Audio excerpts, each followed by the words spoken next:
L'Astore saluta Casarza Ligure, è firmato oggi l'accordo, 20 dipendenti scelgono di licenziarsi. I sindacati sono riusciti a strappare all'azienda alcune soluzioni favorevoli per chi ha deciso di restare. Chiavari si amplia l'area pedonale di via Vittorio Veneto, viene allargata Piazza Roma. I parcheggi dei motorini dovranno essere ricollocati. Sarà rifatta la pavimentazione nei sottoportici di Corso Dante. Sopralluoghi in Capitaneria Santa Margherita Ligure, i locali distrutti dalla mareggiata di fine ottobre saranno ricostruiti con migliorie tecniche per difendersi meglio da violenti fenomeni meteomarini. Celebrata a Rapallo la messa di Natale per il mondo della scuola, Monsignor Tanasini ha proposto agli studenti una riflessione sulla grandezza di Dio che trova fondamento nell'amore per l'umanità. Il linguistico a Chiavari aprirà, sarà una succursale del Davigo Nicoloso d'Arecco e sarà ospitata in alcune aule dell'Istituto Artigianelli. Votato l'emendamento in commissione regionale. Continua a Lavagna la raccolta del materiale da cucina per gli sfollati del Ponte Morandi. Lanciata dalla scuola alberghiera, prosegue in piazza grazie all'associazione Agorà.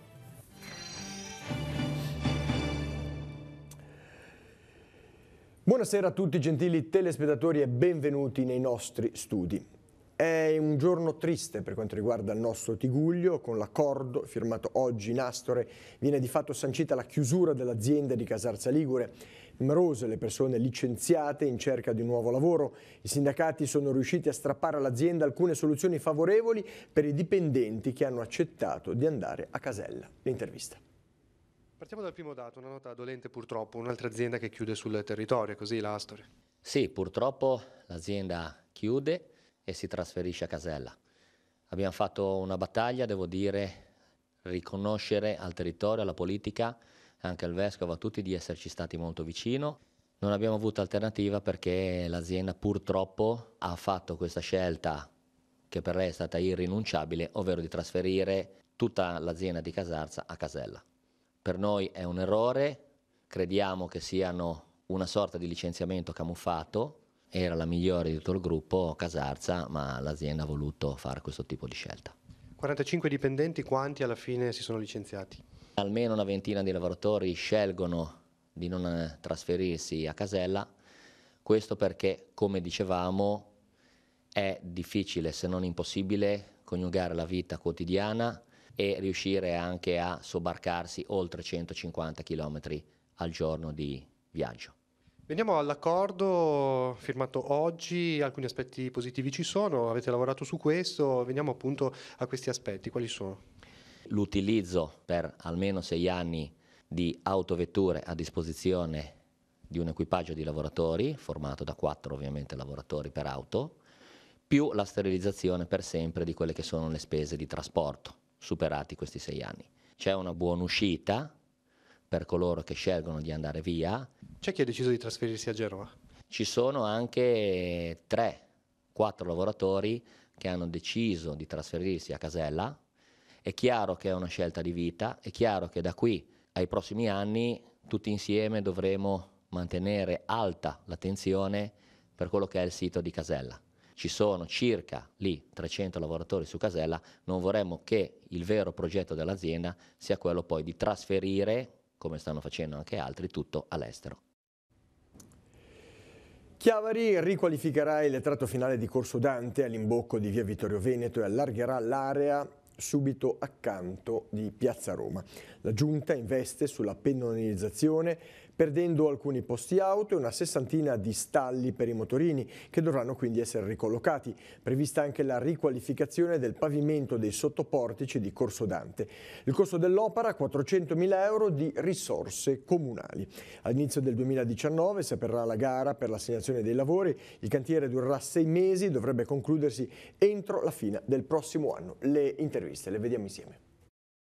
3 step di interventi tra Piazza Roma e Corso Dante. Iniziamo dal primo, il tratto finale di Corso Dante, inizio via Vittorio Veneto, lì che cosa accadrà? Il progetto prevede di rifare la pavimentazione eliminando l'asfalto e di riproporre i basoli in aria in continuità con via Vittorio Veneto per dare continuità, diciamo, al centro storico.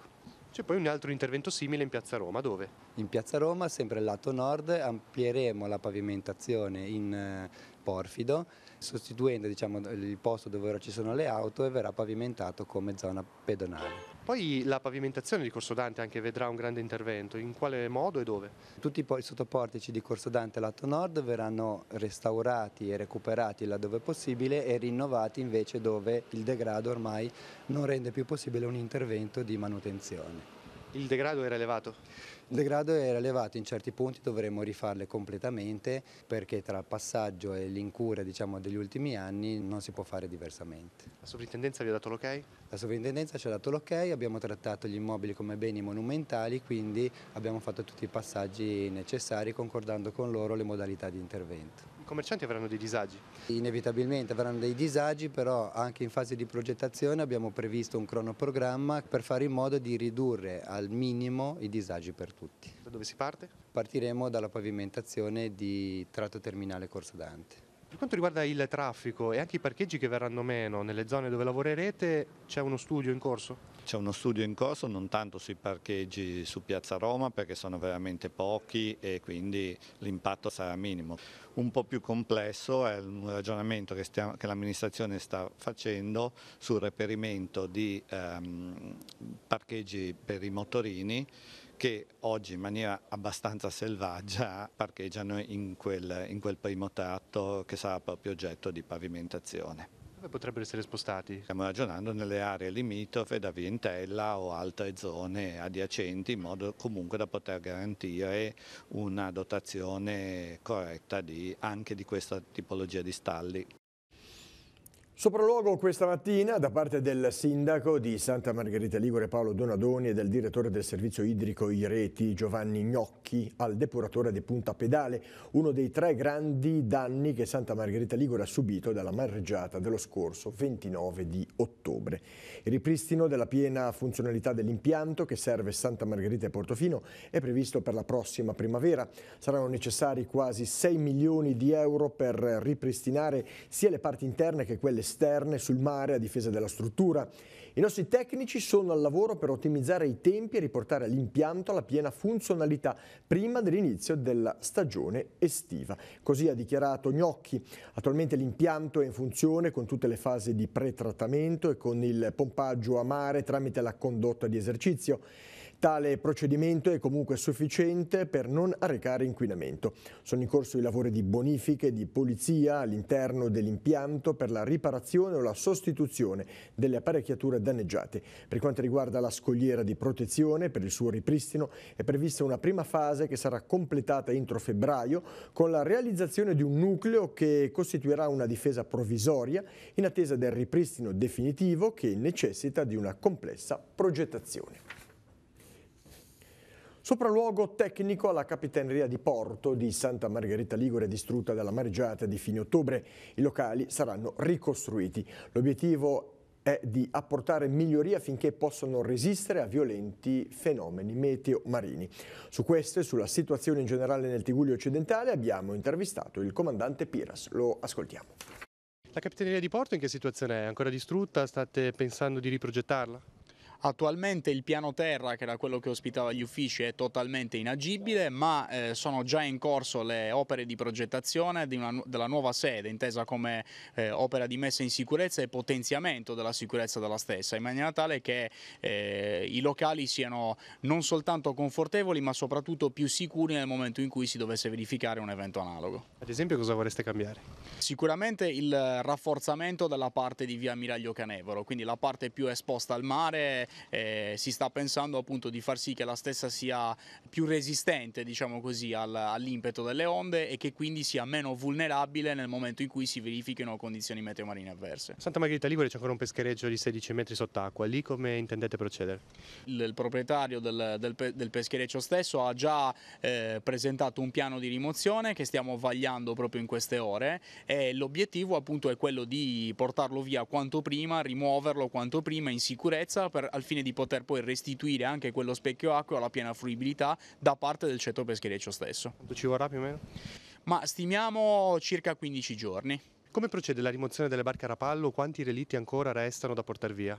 Ne abbiamo già rimosso circa 200, quindi siamo al 65% del totale delle unità rimosse tra area pubblica e area in concessione. E come avete potuto notare ci sono appunto le ditte incaricate da parte degli armatori che stanno procedendo nel rispetto delle ordinanze che disciplinano appunto le modalità operative di rimozione. Ci sono alcune imbarcazioni ancora sugli scogli, sul lungomare a Rapallo, pensa che saranno lì ancora a Natale? Non abbiamo ancora una stima precisa perché ovviamente la rimozione di ogni unità deve passare attraverso un'attenta valutazione proprio per evitare che ci siano danni all'ambiente marino. I rintocchi delle campane e un lungo applauso celebreranno questa sera a Rapallo il 70° anniversario della seduta consigliare solenne per l'inserimento della M Mariana nello stemma del comune di Rapallo, avvenuto ufficialmente il 28 novembre del 1948. Alle 20:30 verrà data lettura del verbale di quella pagina storica. Nel contempo suonerà la campana dell'Azione Civica e immediatamente dopo rintoccheranno le campane della Basilica dei Santi Gervasi e Protasi e del Santuario di Montallegro. Proprio come avvenne 70 anni fa tra gli applausi dei presenti.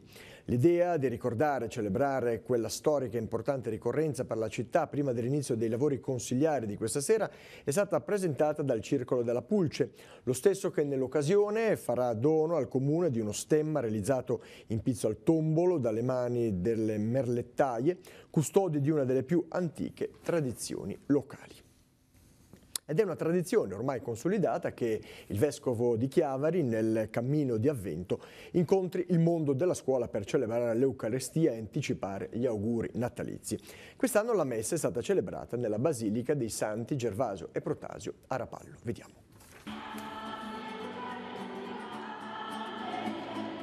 C'è un percorso personale di fede o di ricerca che lega i tanti partecipanti al momento natalizio di scambio degli auguri tra il mondo della scuola e il vescovo diocesano. Ciascuno, seguendo il proprio cammino, trova in questa celebrazione un momento di incontro e di ripartenza per poi vivere con nuovo slancio la propria fedeltà anche tra i banchi di scuola. Per me vuol dire essere sempre disponibili con gli altri, magari aiutare chi ha più bisogno e il più delle volte non farsi da parte, quando magari uno viene preso di mira, aiutarlo.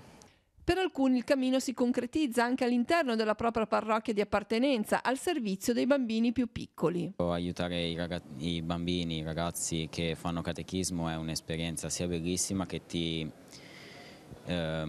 aiuta sia a migliorare te stesso che poi aiutare i ragazzi, i bambini, è un'esperienza che nessuno può descrivere. Ovviamente durante le feste di Natale è un'emozione ancora più bella. A scuola convergono esperienze e testimonianze diverse, arricchenti anche per una giovane insegnante alla sua prima esperienza come maestra. I miei bambini, i miei alunni mi stanno aiutando in questo tempo di avvento, proprio perché da loro ogni giorno ricevo tanto e soprattutto mi aiutano in questo tempo di attesa, in attesa di un qualcosa di bello che sta per arrivare.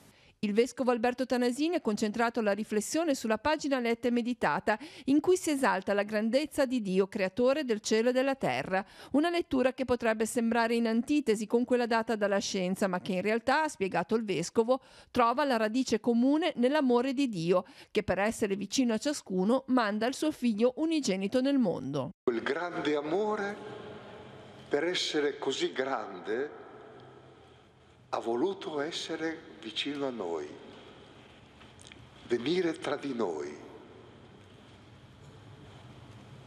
Ecco, questo ci dimostra quanto è grande davvero l'amore di Dio.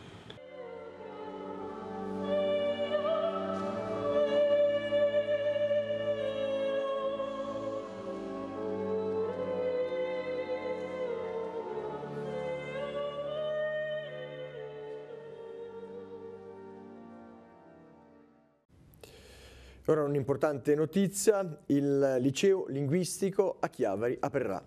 Non un nuovo liceo con la direzione dell'Istituto in memoria dei morti per la patria, ma sarà una succursale del Davigo Nicoloso d'Arecco e sarà ospitato in alcune aule dell'Istituto Artigianelli. Questa è la soluzione contenuta nell'emendamento approvato questa mattina nella Commissione regionale durante l'esame del piano di dimensionamento della rete scolastica e dell'offerta formativa 2019-2020. Andrea Costa, presidente della Commissione, e i consiglieri Claudio Muzzo, Vittorio Vittorio Mazza e Giovanni Boitano hanno espresso voto favorevole e apprezzamento per l'emendamento presentato dall'assessore Cavo. Questa scelta riconosce e dà una risposta concreta alle esigenze delle famiglie e dei ragazzi di questo territorio, ampliando così l'offerta formativa del Levante, dicono Muzio e Mazza. Poco importa se si tratta dell'Istituto in memoria dei morti per la patria o del liceo Davigo Nicoloso d'Arecco. L'importante è che a Chiavari torni il liceo linguistico che rappresenta per tanti giovani del Tigullio orientale e dell'entroterra la possibilità di poter studiare vicino a casa. Questo è il commento di Boitano. Un passo avanti e due indietro, questa scelta lascia molti dubbi e denota una certa mancanza di programmazione. Questo invece è il commento dei consiglieri regionale Luca Garibaldi, che ha votato contro in commissione. Non si capisce sulla base di quali ragioni si sia bocciata la proposta consolidata e che già aveva avuto un riscontro positivo tra gli studenti per inventarsene una che non si sa che impatto avrà. La succursale del Davigo a Chiavari è stata attivata in fretta e furia, cercando una sede in cui collocarla in 10 giorni, con molti dubbi sugli spazi di cui potrà disporre. Chiavari merita un liceo, non una succursale, e questa soluzione così acconciata rischia di non essere risolutiva di un'esigenza vera. La decisione per diventare operativa però deve ora passare al vaglio del Consiglio regionale. Continua a Lavagna la raccolta di materiale da cucina per le famiglie sfollate di Genova. Lanciata dalla scuola alberghiera, l'iniziativa viene sostenuta anche dall'associazione Lagorà, che nei prossimi 2 sabati sarà in piazza Vittorio Veneto dalle ore 9 alle ore 18, sia per la vendita dei calendari d'autore 2019, sia per la possibilità di consegnare utensili da cucina, oggetti o piccoli elettrodomestici a favore delle persone che sono rimaste senza abitazione a causa del crollo del ponte Morandi. Sentiamo. Abbiamo già raccolto parecchi bicchieri, posate, pentole che gli stessi ragazzi delle scuole che questa mattina partecipano hanno portato. Abbiamo raccolto anche piccoli elettrodomestici che abbiamo già un po' depositato presso la scuola, invece l'altro materiale sta arrivando qua al porticato. Robot da cucina, spremiagrumi o anche semplicemente un mestolo o uno scolapasta, oggetti che parlano di casa e che quando diventano un dono restituiscono questa atmosfera anche a chi una casa l'ha dovuta abbandonare improvvisamente e ha dovuto recuperare in fretta e furia in poche ore tutto quello che di prezioso era stato lasciato dentro. È il caso degli sfollati del quartiere di Certosa, al di sotto del ponte Morandi. Fra pochi giorni inizieranno le operazioni di demolizione dei monconi del viadotto e per le famiglie che hanno dovuto lasciare gli appartamenti dei condomini non ci sarà più tempo per rientrare in casa.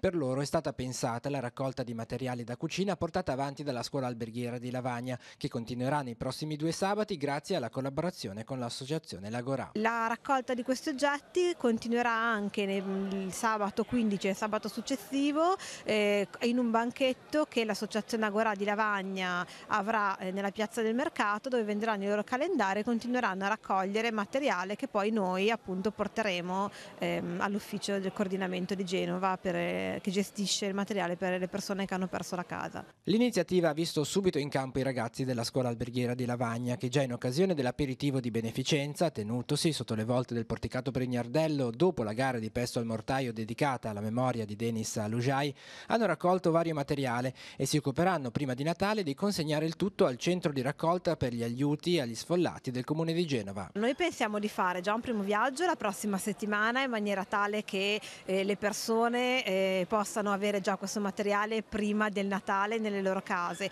Poi invece quello che verrà portato ancora a scuola o all'associazione Agorà magari nei giorni subito prima di Natale o dopo le ferie natalizie. È stato firmato questa mattina dal commissario delegato per l'emergenza dovuta al crollo del ponte Morandi, Giovanni Toti, il decreto per assumere 300 persone a Genova. A questo proposito la giunta regionale ha stanziato circa 10 milioni di euro che serviranno a far fronte alle necessità conseguenti all'evento del crollo del ponte, in particolare a consentire regione, gli enti del settore regionale allargato, città metropolitana di Genova, comune di Genova, società controllate dalle amministrazioni territoriali e la Camera di Commercio Commercio di Genova ad assumere 300 addetti per gli anni 2018 e 2019 con funzioni di protezione civile, polizia locale, supporto all'emergenza con contratti a tempo determinato. Il personale sarà ripartito tra il Comune di Genova 204 unità, Giunta regionale Ligure 56 unità, Camera di Commercio 8 unità e Amio SPA 32 unità. Contro il proliferare incontrollato di sale, slot, machine in Liguria, il Codacons ha inviato oggi una diffida alle questure di Genova, Imperia, La Spezia e Savona, chiedendo di adottare dei provvedimenti urgenti a tutela dell'ordine pubblico e della salute dei cittadini. Si assisterebbe negli ultimi tempi in Liguria al proliferare di sale slot che aprono anche in violazione alle distanze minime previste dalla normativa, rappresentando quindi un pericolo sia per l'ordine pubblico sia per la salute dei cittadini che rischiano di sviluppare forme di dipendenza da gioco. Contro il gioco d'azzardo, l'associazione diffonderà anche in Liguria il calendario 2019 dedicato proprio alla lotta alla ludopatia. I temi dell'economia adesso, tempo di scadenze fiscali, entro lunedì infatti vanno effettuati i pagamenti per i saldi IMU e Tasi, ci sono aggiornamenti invece per i rimborsi del canone della TV, proviamo a fare il punto nel nostro sportello Economia del giovedì. La sigla.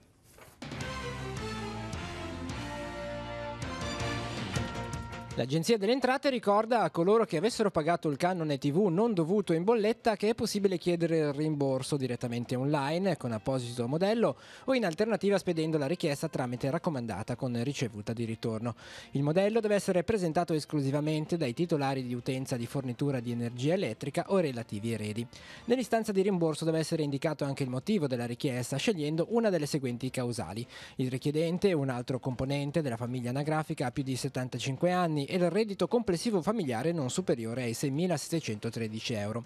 Il richiedente ha pagato il canone sulla bolletta dell'energia elettrica e un altro componente della sua famiglia ha pagato anche con altre modalità, come ad esempio mediante addebito sulla pensione o tramite un'altra fattura relativa ad un'utenza elettrica intestata ad altro componente. Il richiedente ha presentato la dichiarazione sostitutiva di non detenzione di apparecchi televisivi oppure è esente per effetto di convenzioni internazionali, ad esempio diplomatici e militari stranieri, ed è stata presentata l'apposita dichiarazione sostitutiva. È possibile infine indicare anche una motivazione diversa dalle precedenti, indicando il codice 6 e riassumendo sinteticamente il motivo della richiesta nell'apposito spazio del modello. Focus scadenze fiscali. Lunedì prossimo bisogna versare il saldo IMU e Tasi. Generalmente la seconda rata di queste imposte cade il 16 dicembre, che però quest'anno è una domenica e per questo la scadenza slitta al lunedì successivo. Il 17 dicembre è anche il giorno di altri adempimenti, come il versamento degli F24 relativi ai tradizionali obblighi IRPEF e INPS, senza dimenticare il versamento dell'imposta per i contribuenti con liquidazione IVA mensile. Anche l'ultima settimana dell'anno prevede diversi adempimenti. Si comincia con giovedì 27 dicembre, il giorno dopo Santo Stefano. Toccherà infatti ai professionisti e alle imprese tenute al versamento dell'acconto IVA relativamente al periodo d'imposta 2017. L'ultima data da segnare sul calendario è quella di lunedì 31 dicembre, giorno del versamento delle imposte sui redditi a saldo 2017 dagli eredi dei soggetti deceduti dopo il 28 febbraio 2018. Industria, tutela del territorio, carenza di infrastrutture. Per trattare questi temi la CISL ha indetto l'iniziativa sindacale Vertenze Liguria, in programma martedì 18 dicembre alle ore 10 presso il Teatro Duse di Genova. Nell'occasione sarà presentato un documento relativo a 6 grandi opere liguri, delle quali sarà evidenziato l'impatto economico e le ricadute occupazionali che le stesse potranno generare una volta ultimate. Il dossier sarà poi consegnato al governo. All'incontro saranno presenti tra gli altri la segretaria nazionale della CISL, Anna Maria Furlan, il segretario generale per quanto riguarda la Liguria, Luca Maestri Pieri. Dal Tigullio sono attesi numerosi delegati. E adesso apriamo la consueta finestra di Telepace sull'Arcidiocesi di Genova. La linea va alla redazione del Cittadino. Linea Genova. Un saluto da Genova. L'Arcivescovo ha diffuso la lettera pastorale da consegnare alle famiglie in occasione della benedizione delle case. Scrivo a te Genova è il titolo della lettera, che fa riferimento alla recente tragedia del Ponte Morandi, con un invito accorato a non farsi abbattere dallo sconforto. Non vogliamo che in noi vinca il demone del sospetto e della paura, che oggi invade troppi cuori e nazioni. Se il dolore ci ha ricordato l'inesorabile fragilità della condizione terrena, Ci ha fatto anche riscoprire quanto i legami umani siano necessari e facciano parte di noi. Sono il tessuto non solo della famiglia, dell'amicizia, del lavoro, ma anche di una società che si dichiara civile. La lettera pastorale dell'Arcivescovo è già a disposizione dei parroci presso la segreteria organizzativa della Curia, previa prenotazione al numero 010 27 00 231 o alla mail pastorale@diocesi.genova.it. Il cittadino di questa settimana ha dedicato delle pagine speciali ai presepi della diocesi. Sono circa una sessantina, diversi per qualità artistica, per materiali e ampiezza, ma tutti accomunati dalla passione e dall'impegno di tanti volontari che ogni anno donano il loro tempo per una tradizione che è una testimonianza di fede e devozione. Vuole essere uno strumento agile per un tour tra i presepi della diocesi con un occhio speciale a quelli allestiti nella zona più fragile della città, interessata dal crollo del Ponte Morandi. Per citarne uno, vale la pena una visita al presepe meccanizzato di San Bartolomeo della Certosa, particolarmente suggestivo. Un'altra iniziativa del cittadino è la visita guidata alla cattedrale e al museo diocesano, fissata per venerdì 21 dicembre alle ore 15:30, sulla scia della pubblicazione del volume dedicato ai percorsi tematici in cattedrale a 900 anni dalla consacrazione. La visita sarà condotta dalla dottoressa Grazia Di Natale, autrice del volume, e dalla dottoressa Paola Martini, conservatore al museo diocesano.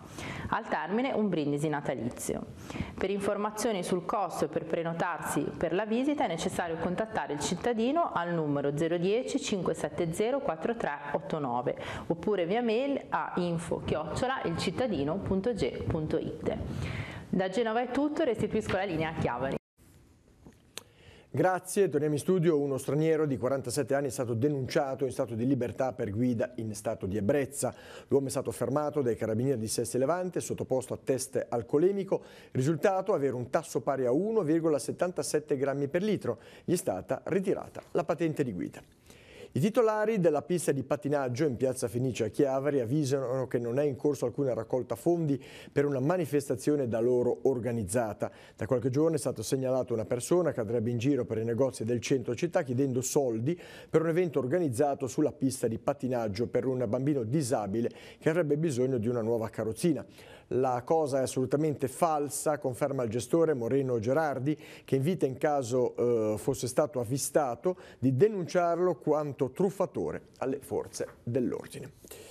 Spettacolo insolito questa mattina sul lungomare di Chiavari. Un paio di persone sono state impegnate nel tagliare e sezionare un grosso tronco di albero spiaggiato dopo la mareggiata. Tra questi un liutaio che ha deciso di realizzare col legno ricavato un violino da donare alla città di Chiavari e che chiamerà Marinaio. Vediamo. Se è un platano secolare vale la pena. Il platano venuto dal mare, io ne ho già fatti due, uno è andato in Francia e uno è al comune di Borgotaro. E proviamo. Far nascere uno Stradivari da un semplice tronco portato dal mare sulla spiaggia è quello che cercherà di fare il maestro liutaio Giorgio Gigliotti di Parma, che questa mattina, aiutato da amici del parmense e da un amico chiavarese armati di motoseghe, ha sezionato un grosso platano di almeno 150 anni lasciato dal mare sulla spiaggia antistante l'albergo della zia Piera di Chiavari. Diversi i curiosi che dalla passeggiata hanno assistito all'operazione di taglio. Dal legno ricavato il liutaio proverà a realizzare un violino che prenderà il nome di Marinaio. Lo strumento musicale, secondo le intenzioni dell'autore, verrà donato alla città di Chiavari per essere esposto e, perché no, suonato. I legni me li vado a prendere io e uso tutti i legni dell'Appennino, il nostro Appennino, la nostra foresta autoctona, perché normalmente il legno per violini è l'acero dei Balcani marezzato. A me non piace molto, allora preferisco il nostro legno. Il primo passo dopo il taglio sarà ora il processo di stagionatura, che sarà in questo caso realizzato artificialmente. Dopodiché si potrà capire davvero quanto il legno ricavato potrà dare forma ad uno o più strumenti musicali. Un'operazione che si dovrebbe concludere entro un anno. Casuale l'incontro tra il maestro liutaio e l'albero spiaggiato. Praticamente dovevamo vederci a pranzo, eravamo in passeggiata, lui ha notato questo tronco e mi ha detto appunto mentre eravamo a pranzo che avrebbe potuto realizzare un violino per Chiavari. Probabilmente un platano di almeno 150 anni. C'è dei punti che marcio, dei punti che è buono, allora stiamo selezionando i punti dove è più buono, almeno da lavorarci. Sono 15 su un totale di 20 previsti i bandi già approvati dal gruppo di azione locale Verde Mare Liguria, finanziato da fondi per lo sviluppo rurale per oltre 4 milioni di euro. Metteranno a disposizione oltre 3 milioni di euro per il territorio in favore di operatori turistici, associazioni, consorzi ed enti pubblici per attuare la strategia di sviluppo locale. Proprio il tema del turismo ha fatto da apripista con 2 primi bandi per costruire una rete dell'accoglienza in grado di rispondere all'esigenza del turista sportivo. L'obiettivo della strategia del GAL su questo tema si completerà con i bandi per la realizzazione di infrastrutture dedicate alla pratica outdoor, la valorizzazione delle risorse culturali e naturalistiche e la gestione delle risorse ambientali che contribuiranno alla crescita del turismo verde. Questa prima tornata di bandi si concluderà con le sottomisure per il sostegno della filiera agroalimentare, rivolte sia al settore agricolo che a quello della trasformazione. Prevista a gennaio anche un bando rivolto agli enti pubblici che intendano sviluppare la rete dei mercati locali e realizzare musei e percorsi didattici legati alla filiera locali. Domani alle 17 nei locali dell'ex scuola elementare di Gattorna di Moconesi si svolgerà l'incontro dedicato all'illustrazione del bando dell'Agenzia del Sviluppo GAL Genovese, strutture ricettive extra alberghiere, supporto alle esistenti e creazione di nuove realtà. In collaborazione con ANCI Liguria verranno spiegate le misure contenute nella misura 19.2 del piano di sviluppo regionale. Il bando per accedere ai finanziamenti rimarrà aperto sino al prossimo 21 febbraio 2019.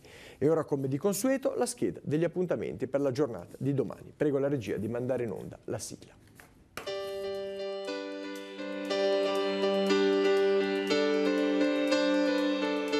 Venerdì 14 dicembre, nuovo incontro inserito nel percorso dedicato al sacro e alle categorie del mistero, organizzato dall'Accademia Culturale di Rapallo.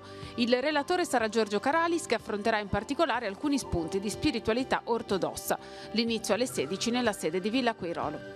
Gianluca Lizza terrà una lezione di storia dell'arte ai corsi di cultura di Chiavari. Appuntamento alle 16 nella sala Livellara. Il tema dell'incontro sarà Silvio Cassinelli, la commozione e l'abbandono. Per i venerdì letterari, alla sala veranda del ristorante San Marco di Sestri Levante, Massimo Bacigalupo parlerà della poesia inglese contemporanea ed in particolare di Carol Ann Duffy e Julian Stannard. Appuntamento alle 16. Legami è il titolo della mostra che sarà inaugurata alle 18 nello Spazio Casoni, in esposizione gli scatti realizzati dal collettivo Tigullio Photo Forum.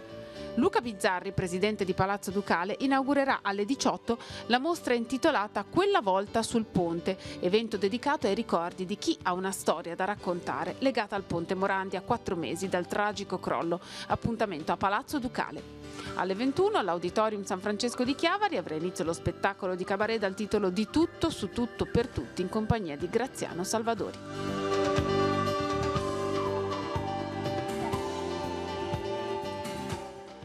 Una notizia di calcio, si giocherà alle 21 il match di Coppa Italia tra la Roma e la Virtus Entella il prossimo 14 gennaio allo Stadio Olimpico in Roma. I biglietti per i tifosi ospiti saranno acquistabili a partire dai primi giorni di gennaio. Donare un attimo di serenità in un periodo di sofferenza, con questo obiettivo una delegazione dei giocatori della Pro Recco ha consegnato questo pomeriggio i regali di Natale ai bambini ricoverati alla clinica pediatrica di reumatologia dell'Istituto Gaslini di Genova. Capitan Ivovic, Tempesti, Molina, Echenic e Massaro hanno incontrato una ventina di pazienti. Un tuffo in corsia per dimostrare che pallanuoto e solidarietà possono nuotare fianco a fianco, ma anche per ringraziare il personale dell'ospedale che quotidianamente si prodiga nella cura dei bambini provenienti da tutto il mondo.